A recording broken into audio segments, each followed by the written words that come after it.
What's up, guys? It's your boy Dali Amor. Yes, we love. And welcome back to Trends Talk Trips. That's right. We are back with another video. Just gonna be traveling somewhere and gonna be talking it up. We outside, y'all. Today's episode, if you will, I do have some topics. Okay. I heard some stuff and I want to see what you think and also what the people think. Okay. So let me pull off and then ask these questions. So the first topic we got is Doordash. You guys know Doordash is like they deliver food to you when you're at home. They're gonna be delaying your order if you don't tip.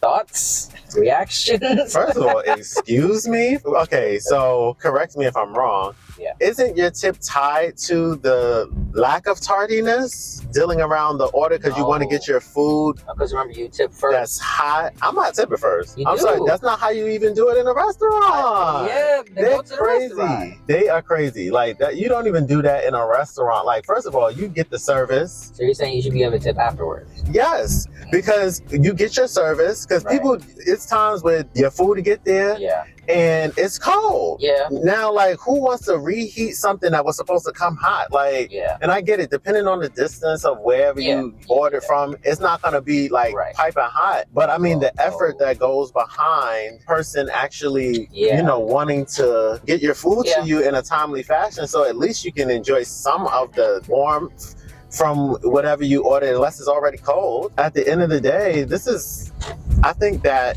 sorry you guys, I think that it's kind of absurd for them to now delay your order because you're not tipping. First of all, I believe wholeheartedly in tipping. Because that is still somebody's livelihood. Let's get that clear. You know what I'm saying? Let's make that very, very clear that when a person is, if that's your occupation, you live off that. This is your source of income so that you can survive, right? Yeah. So I do feel like it's important. It's important, respectful to make sure that you're tipping the person that's delivering your food because they're not getting what the person is getting that's making the food. That's the actual restaurant. This is them like, okay, this is Doordash or Uber Eats or whoever, and I need to order. I need to rely on this person to bring my food in a fashion that doesn't look like my food was just jumping all over the back of your back seat or, you know, something like that. Because, you know, sometimes you get your food and everything is all over the place. And it's like, I don't appreciate that. But if I tipped you first, now I feel kind of stupid because it's like, I gave you extra money to present something to me that was not okay. So I think there's two things here. One, I think food service, especially delivery and also like waiters and waitresses, they should be getting a base pay that's livable because, you know, they don't get as much because the loophole is, oh, you get tips, so they don't have to pay you as much. So that's the one thing that's wrong with, I guess, the world because they all live in the same system. Right. Because that's, like you said, like you're just living off the tips because that's literally just your money. But if you had a better wage from the beginning, then you'd be like, okay, I got tipped, I didn't get tipped. It won't hurt you. It's not gonna like break your back. You're still able to survive. Exactly. Regardless on if it happens or if it doesn't. The tip is literally like, because I mean, people are forgetting the concept of a tip. A tip is what you give a person because they've provided good service, but they're already getting something. Like, it's like your hairstylist. You paying them already. But you give them a tip because they did a good job. And this is why I say what I say when it comes down to why am I tipping you before I've even seen the level of work that you have. It doesn't make sense to me to give it to you beforehand. Because it's like if I didn't get the service that I actually deserve to get, I gave you a tip. And it's like, now what? I never thought about it. Like for delivery stuff, you tip afterwards. But also they have like mass service fees. They got service fees, they got delivery fee, they got utensil fee, and bag fee. They're not even clear as to who all of that stuff goes to. Obviously, you assume that it's the company, 100%. But like the person who's delivering your food, I don't think they get a part of that. If you guys have ever done this type of work, you could definitely leave it in the comments and let us know, like, hey, they give us a portion of whatever that extra stuff is, or they don't. And I'm pretty sure y'all gonna be like, no, they don't. They do not. Don't even put that out there. Whatever your tip is, that is something that y'all walking home with, and it's either gonna, like, it varies because it's at the discretion of the person that you've delivered to. But with that being said, I do feel like if a person delivers something to me, my food is still hot, it came in a nice fashion and it wasn't all thrown all over the place, or you didn't place my food on the floor in front of my house or something like that, and you hung it, then I'm taking all of those things into consideration of your tip, because you actually handled my food with care. Yeah. I didn't give you a tip first, and then I come out, my food's on the floor. So no, I don't want to give you a tip before I know that all of that service has been satisfied. You guys let us know what you thought about that one, but that was a kind of interesting idea, I guess, for tipping. But also, I guess, like, if you tip more, do you get, like, the best service now? Do you get, like, extra fries? We talking about an aftermath kind of situation. Exactly. You know, like, oh, next time, since you tipped good, the next time we're going to get... Hey, listen, if that's the case, give me an extra fry, a milkshake, something small. You don't have to supersize it. Maybe that will entice people to tip more or better.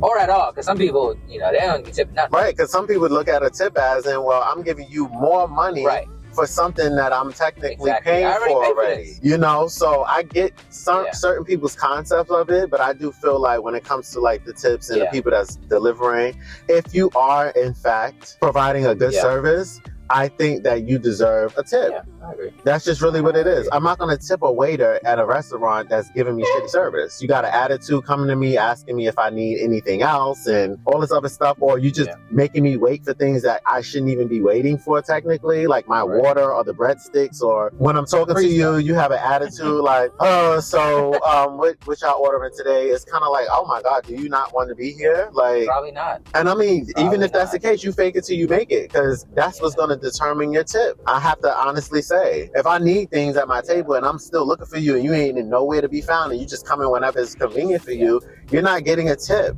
Because unfortunately, when you're in customer service, you gotta have customer service. Yes. That's the whole concept of it. Customer service. And it might suck. Maybe you don't really want that, but that's maybe the easiest job to get. And maybe it's not your personality, which is fine. It doesn't have to be. But, you know, it's just the moment thing that you're going through and then you get out of it. But you kind of do have to, add it on a little, spice it up a little bit, you know? And that's the issue. If it's not for you, it's not for you. But if that's all you can get at the moment, do it, but try to do it well. Yes. And then know yourself, like, okay, I don't like these people. I don't know these people. That's fine. You know, you don't have to be rude. You don't have to be like extra, like crazy with anybody. You just go about your day. Maybe a smile or two. You know, that's it. Check up on the person. The simple stuff. You don't have to go above and beyond. You don't have to. But the simple stuff is the checking up, the hi, how are you? It's all about the hospitality. Yeah, that's what it is. Because when a person comes to a restaurant to eat something, and it doesn't matter what grade of the restaurant it is when it comes to like either is a sit-in or one that you just, you know, getting your food and you're going. Yeah. The way you treat people makes them want to come back, right? It makes them feel like, you know what, I want to be served by that person right there because I like their attitude. If I was in that industry, regardless on if I felt like that was my dream job or not, I'm gonna still treat people with respect, but especially when it comes to your food and stuff like that. Exactly. You want to have that reassurance that the person is not doing anything underhanded, dealing around your food. And if you have an attitude, you could be doing anything in my mind. And I'm not gonna want to go back there because I'm like, look, this is the second time I've been here. I'm getting sucky service as far as people having attitudes. Look, if you don't want to work here, quit. That's what it is. And I get it. People have to provide for themselves and they have to pay bills and different things like that. If you work for me and you're not providing good service for these customers that's coming in and it being a representation of me and my business, I'm firing you. I'm sorry. Like, because you need to at least fake it. Because if you're not faking it and you're working a job that has to be hospitable, then this is not the job for you. And I'm gonna help you out the door. Like, that's just really what it is. Like, because I feel like I'm gonna provide that for a person, even if I like it or not. Sometimes you have to bite the bullet because I don't want to feel like you got an attitude. This person doing something to my food in the back or whatever. And it's happened. We come on. I'm sure y'all seen videos where people have done crazy things to other people's food. Yeah, that sums it up right there. All right, moving on to the next one.